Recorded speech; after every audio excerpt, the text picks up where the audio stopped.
नमस्कार देवियों और सज्जनों। आप सोच रहे होंगे आज इस पंक्ति से इस पॉडकास्ट की शुरुआत क्यों हो रही है। ख़ास वजह है क्योंकि ये ख़ास दिन बीता है सदी के महानायक श्री अमिताभ बच्चन का जन्मदिन। और आज मैंने और आशुतोष सर ने सोचा, क्योंकि हम दोनों ही उनके बहुत बड़े फ़ैन हैं ऐसा हम मानते हैं, और इसलिए हमने सोचा कि एक बातचीत, एक पूरा एपिसोड जो रिकॉर्ड किया जाए वो उनकी बातचीत, उनके पिता, उनकी परवरिश और जिस तरीके से उनका जीवन रहा है, उस जीवन के संघर्ष रहे हैं, उन सब चीज़ों पे बात की जाए और उसमें देखा जाए, ये बात की जाए कि हम क्या अनुभव करते हैं उनके बारे में।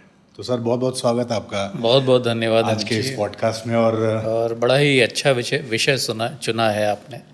और जैसा कि आपने कहा, हम दोनों जैसे तमाम असंख्य लोग हैं जो उनके काम की, उनके व्यक्तित्व की, उनकी कला की प्रशंसा करते हैं, और इसलिए करते हैं क्योंकि उन्होंने वो प्रशंसा अर्जित की है।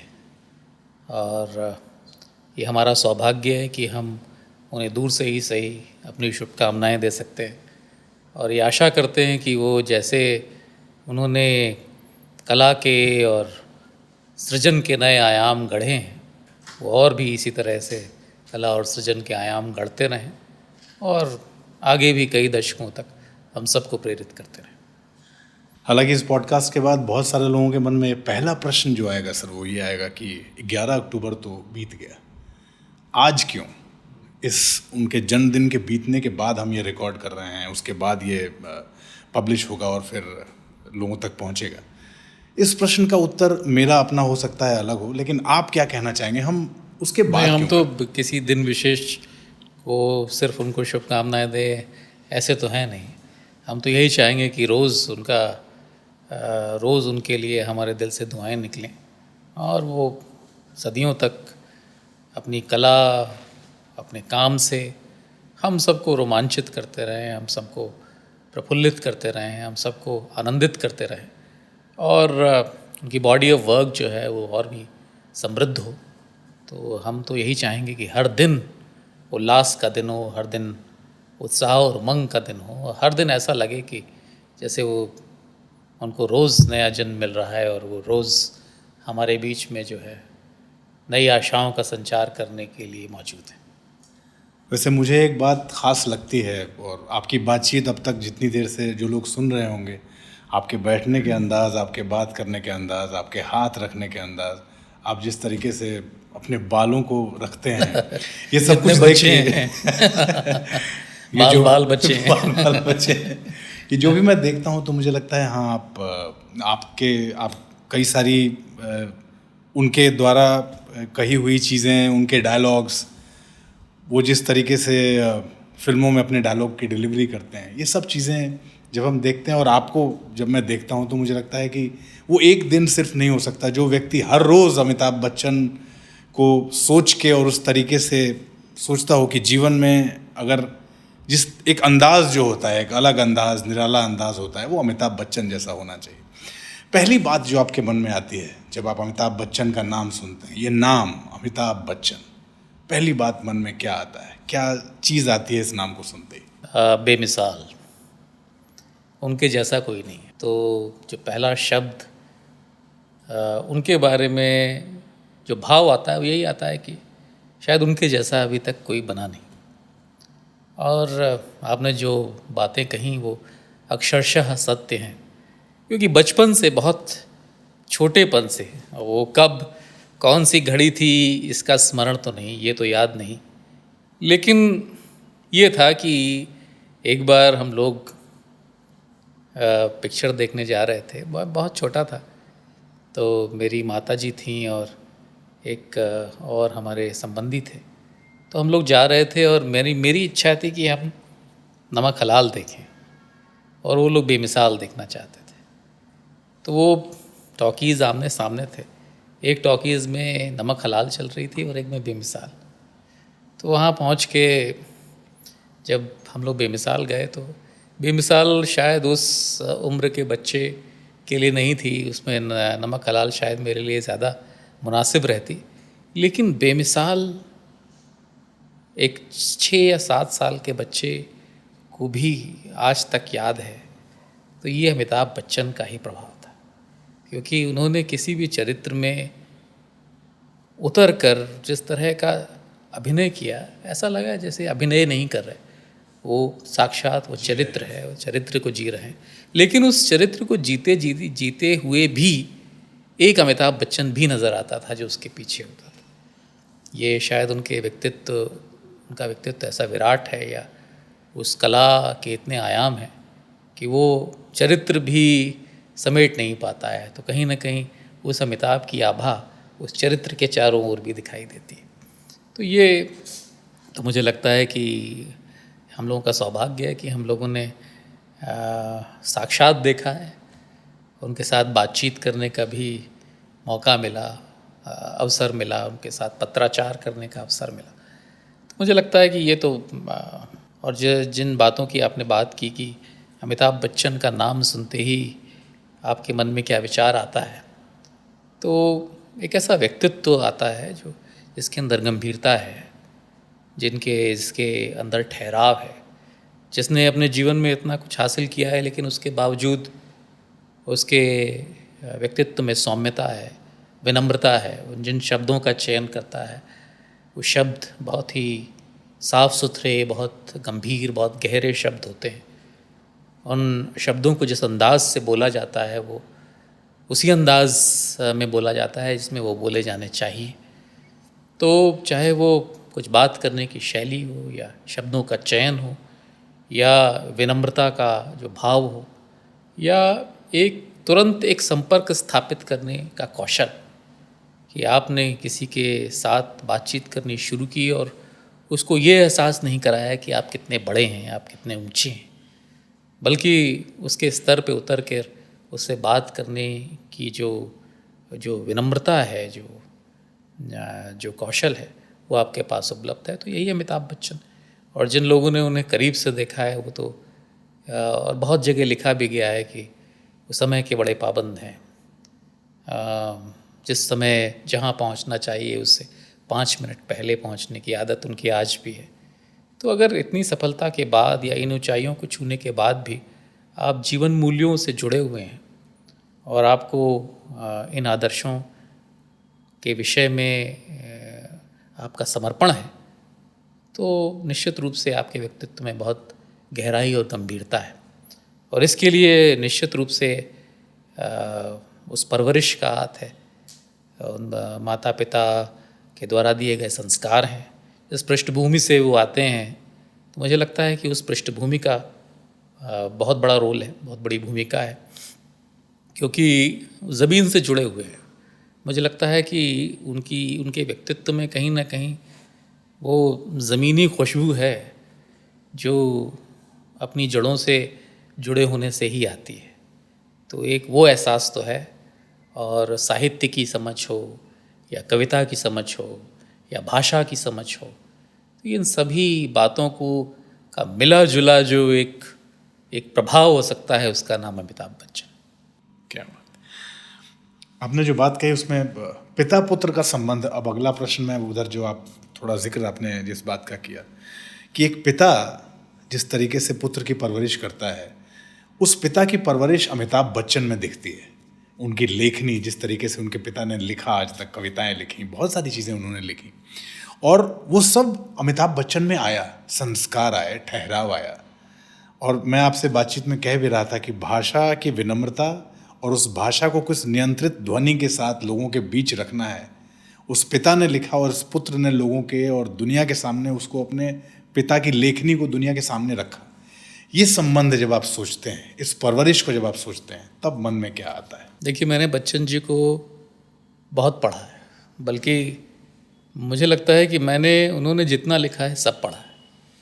यहाँ तक कि उनका जो अंग्रेज़ी में शोध ग्रंथ है W.B. Yeats एंड ऑकल्टिज्म, जो कैम्ब्रिज में पढ़ाई करते समय उन्होंने W.B. Yeats की कविताओं और कविताओं के ऑकल्ट पे उन्होंने जो शोध किया था, और वो बाद में जो पब्लिश हुआ था उसको भी मैंने पढ़ा। IIT कानपुर की लाइब्रेरी से इशू करा के पढ़ा था। तो ये हरिवंश राय बच्चन जी का जो साहित्य है, या जो उन्होंने लिखा है, उसके कई पहलू हैं। सबसे पहले तो जैसा कि हम सब लोग पढ़ते हैं, हमने उनकी मधुशाला पढ़ी थी। मधुशाला से मधुकाव्य, मधुकाव्य में मधुकलश, फिर इसके बाद निशान निमंत्रण, मिलन यामिनी, फिर अन्य कविताएं, फिर उसके बाद उनकी आत्मकथा, फिर शेक्सपियर के कुछ नाटकों का उन्होंने अनुवाद किया, वो पढ़ा। उनकी आत्मकथा उतनी ही प्रभावी और सशक्त है जितनी उनकी प्रारंभिक कविताएं। तो चाहे वो मधुकाव्य हो या जो निराशा और अवसाद से जब वो घिरे हुए थे अपनी प्रथम पत्नी की मृत्यु के बाद, तो जब जो उन्होंने निशान निमंत्रण और आकुल अंतर लिखा, उसकी जो कविताएं हैं उनमें जो पीड़ा और दंश का जो अनुभव करते हुए लिख रहे हैं, और उसके बाद जिस सावगोई के साथ उन्होंने अपना जीवन वृत्तांत लिखा, और जीवन वृत्तांत लिखने के साथ साथ उन्होंने देश काल, परिस्थिति, सगे संबंधी, रिश्तेदार, अपने आसपास के लोग, देश और समाज में क्या घटित हो रहा, इस सब के बारे में बड़ा विस्तार से लिखा। और साथ ही साथ उनको पढ़ने का एक बहुत बड़ा फ़ायदा ये हुआ कि उनका अध्ययन भी बहुत विशद था। वो अंग्रेज़ी के प्रोफेसर थे, हिंदी के कवि थे, और साथ साथ संस्कृत और उर्दू का भी सामान्य ज्ञान रखते थे।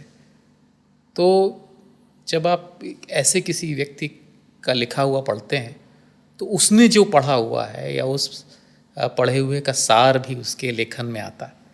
तो मुझे इसका बहुत लाभ मिला और मैंने उनको काफ़ी पढ़ा, और उनके माध्यम से भी मैंने जो उन्होंने आत्मकथा में लिखा या कविताओं में लिखा, तो उसमें अमिताभ बच्चन किस तरह से परिभाषित होते हैं या डिस्क्राइब होते हैं या कहीं उनके बारे में उल्लेख आता है, वो भी पढ़ा। तो पिता पुत्र के जिस संबंध के बारे में आपने बात की, या जिन बातों के बारे में हम लोग अखबारों में पढ़ते हैं या समाचारों के माध्यम से हमको पता चलता है या डिफरेंट फीचर्स के माध्यम से पता चलता है, वो एक बहुत ही गहरा, जिसे कहेंगे कि बड़ा एंकर्ड रिलेशनशिप है, बड़ा डीपली एंकर्ड रिलेशनशिप। उसमें अपने पिता के प्रति गहरा सम्मान है, उनके प्रति गर्व की अनुभूति है, और साथ साथ प्रेम और स्नेह का होना तो स्वाभाविक है, लेकिन और ये परस्पर है। जितना प्रेम, स्नेह, आदर, श्रद्धा, सम्मान एक पुत्र के हृदय में है पिता के प्रति, उतना ही पिता के हृदय में पुत्र के प्रति। एक जगह हरिवंश राय बच्चन जी से किसी इंटरव्यू में पूछा गया कि आपकी सर्वश्रेष्ठ कृति कौन सी है, और उन्होंने तपाक से उत्तर दिया, अमिताभ। और उसके बाद में उन्होंने कहा कि ये उत्तर तो शायद ठीक नहीं है, क्योंकि अमिताभ को बनाने का श्रेय अकेले मैं कैसे ले सकता हूँ, क्योंकि अमिताभ को तो खुद अमिताभ ने बनाया है या ईश्वर ने बनाया है। मेरी भी भूमिका रही है, लेकिन उसमें उनका श्रम, उनका संघर्ष, उनका समर्पण, उनकी निष्ठा, उनके अपने गुण, इन सब का प्रभाव भी बहुत रहा। उन्होंने इतनी मेहनत की है, और इसके लिए जो वो आज बन पाए हैं उसके लिए वो भी बहुत हद तक जिम्मेदार हैं खुद। तो और पिता पुत्र संवाद के बहुत सारे प्रकरण उन्होंने खुद, कई प्रसंग तो उन्होंने खुद बताए हैं कि एक ही बार जो है वो ऊंची आवाज़ में उन्होंने अपने पिता से बात की थी, और पिता ने उसका उत्तर सिर्फ एक छोटी सी कविता लिखकर उनके तकिए के नीचे छोड़ के सैर करने के वक्त वो छोड़ के चले गए थे, बस इतना ही किया था।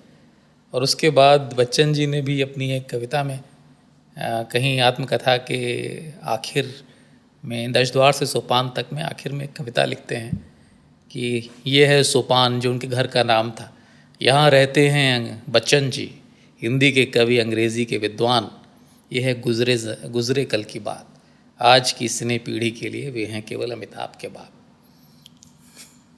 और फिर दूसरा प्रसंग जिसमें अमिताभ बच्चन जब जीवन के संघर्ष के दौर से गुजर रहे थे और उन्हें नौकरी की तलाश थी, तो वो अपने कई मित्रों के साथ बैठते हैं, और उनमें से एक मित्र जो है वो बोल देता है कि गलती हमारे पिता की है, माता पिता की है, वो हमें इस संसार में ही क्यों लाए, उन्होंने हमें जन्म क्यों दिया। तो बोले मुझे ये बात बड़ी अच्छी लगी, बड़ी अट्रैक्टिव लगी। तो मैं शाम को गया और मैंने भी कह दिया, ये गलती आपकी है, आपने मुझे पैदा क्यों किया था। तो अब जब ये कहा तो बोला कि उन्होंने उस समय तो कुछ नहीं कहा, और वो रोज़ सुबह सैर पे जाया करते थे, तो सुबह मेरी तकिया के नीचे वो एक कविता लिख के छोड़ गए। कविता में जो लिखा था उसने मेरी बोलती बंद कर दी। यही था कि जीवन के संघर्ष से घबरा कर मेरे बेटे मुझसे पूछते हैं कि मैंने उन्हें पैदा क्यों किया था, और मेरे पास उनको जवाब देने के लिए इसके सिवा कुछ नहीं कि मेरे बाप ने भी मुझसे बिना पूछे पैदा किया था और उनके बाप ने उन्हें। जीवन के संघर्ष पहले भी थे, कल भी थे, आज भी हैं और कल भी होंगे। शायद ज़्यादा तुम ही नहीं लीक रखना, अपने बेटों से पूछकर उन्हें पैदा करना। तो बोलते हैं कि इसके बाद मेरी हिम्मत कभी नहीं हुई कि मैंने उनसे कभी ऊंची आवाज़ में बात की। और ये तो खैर ये प्रसंग तो उन्होंने स्वयं बताया है, बट बाकी बच्चन जी की आत्मकथा में ऐसे कई प्रसंग हैं जहाँ पिता पुत्र की बात होती है। वो अपने बेटे के विशेष गुणों के बारे में बात करते हैं, उनकी शक्ति, उनके धैर्य, उनकी निष्ठा, उनकी पंक्चुअलिटी के बारे में बात करते हैं। तो मुझे लगता है कि जितना आप हरिवंश राय बच्चन को पढ़ते हैं उतना शायद आप अमिताभ बच्चन को और बेहतर समझते हैं। और हाँ, अमिताभ बच्चन जी ने भी कई बार अपने पिता की कविताओं का पाठ किया है, और जिस भाव के साथ वो पाठ करते हैं वो सिर्फ एक कविता का पाठ नहीं है, वो अपने पिता का स्मरण है और पिता को दी हुई सच्ची श्रद्धांजलि है। आप जब अमिताभ बच्चन की फिल्में याद करते हैं सर, और आपने बेमिसाल का जिक्र किया है, बट कौन सी एक ऐसी फिल्म और कौन सा उसका एक ऐसा डायलॉग है जिसको जब अमिताभ बच्चन का नाम आता है तो वो डायलॉग अनायास लगता है कि इसको बोल देना चाहिए क्या? तो ऐसा कुछ बहुत हैं ऐसे, तो अनगिनत, अगर कहा जाए तो अनगिनत है। शुरुआत शायद जंजीर से होती है, जब तक बैठने को ना कहा जाए, और फिर उसके बाद आप दीवार, शोले, त्रिशूल, शक्ति, सिलसिला, चुपके चुपके, काला पत्थर, ऐसी कितनी फिल्में हैं जिनका बहुत सारी फिल्मों के नाम तो छूट जाएंगे। लेकिन अग्निपथ, बाद में अग्निपथ, मैं आज़ाद हूँ, और बागवान, मतलब इधर की फिल्मों में, हाल की फिल्मों में। लेकिन मुझे लगता है कि वो डायलॉग जो जहन में बार बार घूमता था जब पहली बार मैंने उसे सुना था, वो दीवार फिल्म का डायलॉग था। जब वो मंदिर में जाते हैं, उनकी माँ बीमार हैं, वो खुद नास्तिक हैं, और नास्तिकता का अभिमान छोड़कर अपनी माँ का जीवन मांगने ईश्वर के पास जाते हैं। और वो जिस इंटेंसिटी के साथ डायलॉग बोला गया है, उसमें आवेश भी है, उसमें आग्रह भी है, उसमें भावना की कोमलता भी है, उसमें क्रोध भी है, उसमें क्षोभ भी है। तो वो सारी भावनाएं जब मिलकर वो डायलॉग बाहर निकलता है, तो मुझे लगता है कि वो बड़ा ही इफ़ेक्टिव था, बहुत प्रभावी था। और उसने मेरी स्मृति और मेरे अवचेतन मस्तिष्क में एक घर बना लिया था। और अक्सर मतलब चलते फिरते जो है हम बोल दिया करते थे, खुश तो बहुत हो गए तुम बहुत खुश हो गए कि मैं हार गया। और उसके बाद जो है यही होता था, या फिर बाद में हाई कहने की था, हाई या फिर एंथनी भाई रहेगा, तेरे को कितना मारा, हाँ, कितनी बार बोला दारू मत पी, तुम साला अपन की सुनते ही की खराब चीज़ है।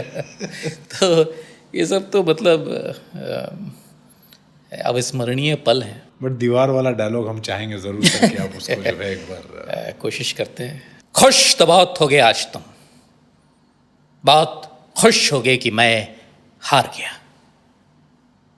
लेकिन वो औरत जिसकी वजह से मैं आज यहाँ खड़ा हूँ, वो जिसके माथे से तुम्हारी चौखट का पत्थर खिस गया, वो जिस पर जुल्म बढ़े तो उसकी पूजा बढ़ी, जिसकी जिंदगी के दिए बुझते रहे लेकिन कभी तुम्हारे आगे दिया जलाना नहीं भूली, वो औरत वो औरत आज जिंदगी और मौत के बीच झूल रही है, और ये तुम्हारी हार है।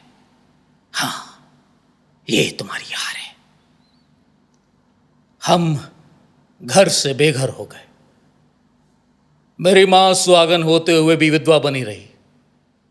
मैंने आज तक कभी तुमसे कुछ नहीं मांगा, लेकिन आज मांगता हूं। मेरी मां मुझे वापस दे दे। मेरी मां मुझे वापस दे दे। और आप जिस भाव से जब कहते हैं, बच्चन साहब इस डायलॉग को बोलते हुए कई बार स्टेज पे भी उन्होंने बोला और वो बहुत भावुक हुए जब, और आप जब इसको बोल रहे थे सर, तो एक्चुअली वो भाव दिख रहा था जब आप बोलते हुए, जब आपके गर्दन की नसें तनती हैं, जब आपके चेहरे पर आपने जितने भाव गिनाए इसमें, उसमें आखिर में दर्द का भाव था। कई अंश हैं जो शायद नहीं पढ़े गए या नहीं बोले गए। ये बड़ा लंबा डायलॉग है, लेकिन उसको रिपीट कर पाना तो मेरे लिए संभव नहीं है, मेरी सामर्थ्य में भी नहीं है। वो जिस ढंग से बोला गया है और उसकी डिलीवरी की गई है, उसको रिपीट कर पाना मेरे लिए संभव नहीं। उनके अलग अलग फिल्में जितने भी हमने देखी हैं सर, उसमें एक रोल जो कहते हैं ना कि अमिताभ बच्चन हमेशा से, जब त्रिशूल, काला पत्थर, शोले, इन फिल्मों की बात आती है तो लोग उनकी कॉमेडी को भी उतना ही याद करते हैं, और उसमें भी उन्होंने लोहा मनवाया कि हम सिर्फ वही नहीं करते, बहुमुखी प्रतिभा जो कहते हैं कि आप कॉमेडी भी करा लीजिए, आप एक्शन करा लीजिए, आप किसी तरह की फिल्म करा लीजिए। He is a complete actor, और मुझे लगता है कि अभिनय का ऐसा कोई भी आयाम नहीं जो उन्होंने नहीं छुआ हो और उसको बखूबी ना निभाया हो। और आपने खुद ही कहा, चाहे वो एक्शन हो या ड्रामा हो या कॉमेडी हो, सब में मतलब एक से एक श्रेष्ठ अभिनय उन्होंने दिखाया है। और ये हम सब का सौभाग्य है कि हम लोगों ने देखा है, और देख के बार बार जिस ढंग से आज भी आप कोई पुरानी पिक्चर देखते हैं, क्लासिक वही होती है जो हर बार देखने पे आपको एक नया रस दे। तो मुझे लगता है कि पहले बहुत सारी ऐसी फिल्में होती थी जो आपको लगता था कि दोबारा देखेंगे तो और अच्छी लगेगी, लेकिन अब जब बच्चों के साथ देखते हैं तो बच्चे सिर्फ अमिताभ बच्चन की मूवी ही एंजॉय कर पाते हैं पुरानी पिक्चरों में, और उतनी ही एंजॉय करते हैं जितनी हम खुद। तो इसलिए उसका ज़रूर, उनकी एक्टिंग का, स्टाइल का, जिस ढंग से वो चलते थे या बोलते थे या अभिनय करते थे, उस सब में एक ऐसा प्रभाव होता था जो आपको डायरेक्ट इम्पैक्ट करता था। कॉमेडी की जब बात आती है तो आपका एक डायलॉग में अक्सर जब आप बैठे होते हैं तो ये ज़रूर कॉमेडी सीन जब उनका याद आता है सर किसी फिल्म का, तो कौन सा डायलॉग याद आता है? बहुत सारे आते हैं, जैसे अमर अकबर एंथनी का आपको बताया ही, चुपके चुपके में जब वो परिमल त्रिपाठी बन के पहुँचते हैं और जब वो निराश हो जाते हैं और शिकायत करने के लिए पहुँचते हैं, तो उस समय जिस ढंग से वो चश्मा चढ़ाते हुए बोलते हैं कि कोई मेरे चरित्र पर उंगली उठाए ये तो मैं हरगिज़ बर्दाश्त नहीं कर सकता। तो वो बड़ा मज़ेदार लगता था। और ऐसे न जाने कितने, और 2 और 2 5 में जब वो बच्चे उन्हें पूड़ी खिलाने जाते हैं और वो पहले से ही भोजन कर चुके होते हैं तो आप जब कह रहे हैं थोड़ी सी पूड़ी इसके साथ साथ थोड़ा ये भी हो जाए, और उसके बाद एक एक पूड़ी एक तो ये एक से एक। आप इतने बड़े फ़ैन, आप कह रहे हैं आप बचपन से ही जब से आपने फिल्में देखनी शुरू की, कभी कोई संवाद पहली बार शुरू कब हुआ? जैसे आपने कहा चिट्ठियां भी उनको लिखते थे, बट कभी उस चिट्ठी को लिखते हुए जहन में ये बात आई कि इसका उत्तर आएगा, ये चिट्ठी वो पढ़ेंगे या उसका जवाब देंगे, ये कभी आया? और जब ये हुआ तो वो पहली अनुभूति क्या थी? बचपन में लिखी थी एक, बचपन में क्या, मुझे लगता है कि टीन्स में लिखी होगी, उसका तो जवाब नहीं आया था। लेकिन उसके बाद 2010 में नववर्ष की शुभकामनाएं भेजी थी, उसका उत्तर आया था। उसके बाद कई बार आया और मिलने का सौभाग्य भी मिला एक मेरी रिलेटिव है उनके माध्यम से, और मिलके बहुत अच्छा लगा। मतलब लोग बोलते हैं कि आपको अपने लेजेंड से मिलना नहीं चाहिए, क्योंकि आपने उनके बारे में जो एक भ्रम पाला होता है या एक जो इमेज कंज्योर की होती है वो रियलिटी से अलग होती है। लेकिन मुझे लगता है कि मुझे अपने लेजेंड से मिलके बहुत अच्छा लगा और ऐसा लगा कि दोबारा मिलना चाहिए, क्योंकि मैंने उन्हें लाइव देखा था, कई घंटे देखा while he was performing, he was on the sets and the way he conducted himself was full of grace. और ये एक बहुत मीठा अनुभव था मेरे लिए और बहुत ही मीठी स्मृति, और इसलिए इस बात को हम लोगों ने दोहराया। मित्रों के साथ हम लोग फिर गए, फिर मिले, फिर मिल के बहुत अच्छा लगा। मैंने उन्हें अपनी पुस्तकें भी भेंट की थी और बड़ा अच्छा लगा था उनका स्नेह और आशीर्वाद पाके। अब शायद फिर से मिलने का अवसर मिले, तो I always look forward to meeting only one legend in life. Amitabh Bachchan, पहली बातचीत जो हुई और आप सोच के गए थे कि मिलेंगे तो क्या कहेंगे? कुछ नहीं सोचा था, कुछ नहीं सोचा था, बस ऐसे ही स्पॉन्टेनियस था और बड़ा अच्छा लगा। वो भी बड़े स्नेह के साथ मिले, बड़े मुस्कुराते हुए मिले, और जैसा कि मैंने कहा वो बहुत ही एक मीठी याद है और मेरे लिए एक प्राइज पोजेशन। तो उनकी जो चिट्ठियां हैं या उनकी बातें हैं या वो फोटोग्राफ्स हैं, they hold a very important and special place in my heart and life. जीवन को जब अमिताभ बच्चन के हम देखते हैं तो उसमें चढ़ाव भी है, फिर उसके बाद वो जीवन कई बार बहुत संघर्षों से भरा भी रहा है, और हम जानते हैं ABCL से लेके और तमाम चीज़ें जो उनके जीवन में चुनौतियां बन के आई। और एक पुस्तक में उन्होंने इसका जिक्र भी किया है कि पिताजी के पास जब मैं गया और मैंने उनसे पूछा कि ऐसा क्यों हो रहा है, तो पिताजी ने कहा कि जब मन का हो तो अच्छा और मन का ना हो तो उससे भी अच्छा। ये सब जो दौर था, ये सिर्फ एक हम कहते हैं ना कि फिल्मी पर्दे पे सिर्फ वो अमिताभ बच्चन नहीं है, एक रियल लाइफ में एक एंग्री यंग मैन के साथ एक जिम्मेदार आदमी, एक बहुत रिस्पॉन्सिबल मैन की तरह उन्होंने अपने जीवन को चढ़ते हुए देखा, फिर एक ढलान भी देखा और फिर वहाँ से जैसे उन्होंने कम बैक किया। हम सबको सीखने की ज़रूरत है। आपको क्या लगता है सर, इस वो जो बहुत पूरा अच्छी भाव बात करा की है? आपने, और मुझे लगता है कि उनका जीवन कई मायनों में एक पाठशाला की तरह है, एक पाठ्य पुस्तक की तरह है, जिसमें जिसे देखकर, जिसे पढ़कर आप बहुत कुछ सीख सकते हैं। उतार चढ़ाव जीवन में आते हैं और आएंगे। हर सफल व्यक्ति असफलता के किसी न किसी दौर से गुजरा है। जो आज शिखर पर दिखाई देता है, वो शिखर पर चमकता हुआ दिखाई देता है, लेकिन उस शिखर पर पहुंचने की कहानी, वो श्रम, वो संघर्ष, वो हमें दिखाई नहीं देते। और शिखर पर पहुंचने के बाद भी शिखर पर बने रहना अपने आप में एक बहुत बड़ा संघर्ष होता है। लोग शिखर पर पहुंच तो जाते हैं लेकिन बने नहीं रहते। मुझे तो लगता है कि शिखर पर आप पहुंचते भी अपने श्रम संघर्ष से तो पहुंचते ही हैं, अपनी मेहनत, आपकी अपनी मेहनत का हाथ तो होता ही है, लेकिन उसमें सबसे बड़ी भूमिका ईश्वर की कृपा की होती है।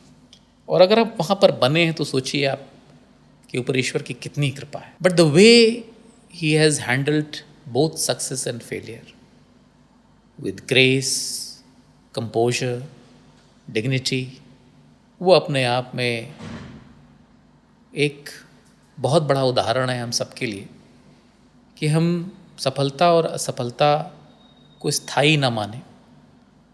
सफलता की आकांक्षा करते हुए भी या असफलता से निपटते हुए भी अपने व्यक्तित्व में ठहराव लाएं, विनम्रता को कभी ना छोड़ें, क्योंकि आपके अंदर जब बहुत ज़्यादा मद आ जाएगा, लेकिन आपके अंदर अगर विनम्रता है तो आप बड़े, और धैर्य है तो आप बड़ी से बड़ी चुनौती और बड़ी से बड़ी परेशानी का सामना, उसका मुकाबला डट कर सकते हैं और बड़े ठहराव के साथ कर सकते हैं। तो मुझे तो लगता है कि उनके जीवन से सबसे बड़ी सीख तो यही मिलती है कि लोग गिरते हैं, गिरकर फिर उठते हैं, उठते हैं फिर उड़ते हैं, और इसलिए संभव हो पाता है क्योंकि उनके पैर कहीं ना कहीं ज़मीन पर टिके हैं।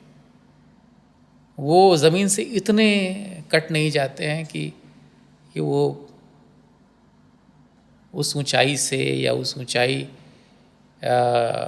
से गिरने पे परेशान हो जाए। तो और जिस बात का जिक्र आपने किया, जो सीख उन्होंने अपने पिता से ली, वो सबसे पहले बचपन में वो सीख उनके पिता ने उन्हें तब दी थी जब वो शेरवुड में पढ़ते थे।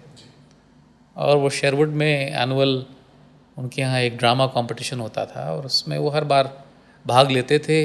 उस वर्ष भी उन्हें भाग लेना था, लेकिन उस वर्ष वो बीमार पड़ गए और उनको चूँकि वो बीमार थे, उनको अलग कमरे में रखा गया था और उनके पिता उनसे मिलने पहुँचे थे और वहाँ तालियों की गड़गड़ाहट उन्हें सुनाई दे रही थी जो सभागार से आ रही थी और उन्हें अफसोस हो रहा था कि मैं जो है इस समय मंच पे होता और मैं इस समय बिस्तर पे हूँ।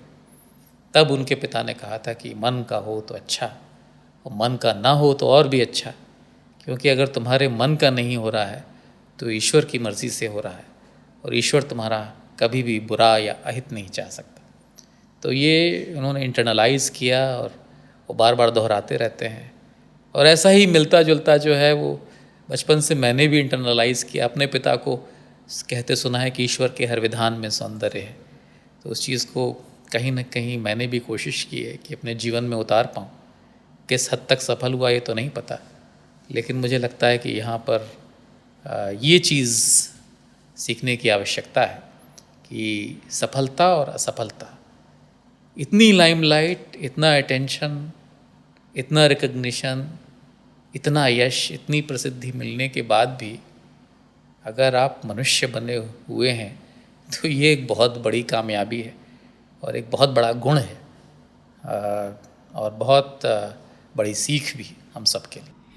मुझे लगता है सर हम बहुत सारी बातें कर चुके हैं और सबसे आखिर में मैं अभी कुछ दिनों का पहले का एक स्मरण है मुझे, कुछ लोग बात कर रहे थे और उसमें अमिताभ बच्चन का एक डायलॉग लोग बात कर रहे थे कि आज के समय में फ़ोन पे जब किसी से कोई बात करता है तो कोई भाव कुछ और होता है, बोलता कुछ और है, तो उसमें लोग अग्निपथ के उस डायलॉग का उदाहरण दे रहे थे कि गलत चीज़ बनाया है टेलीफोन, आदमी सोचता कुछ है, बोलता कुछ है, करता कुछ है। ऐसे ही किसी एक डायलॉग के साथ मैं चाहता हूँ इस एपिसोड को हम ख़त्म करें, जो आप बोलना चाहें सर कुछ।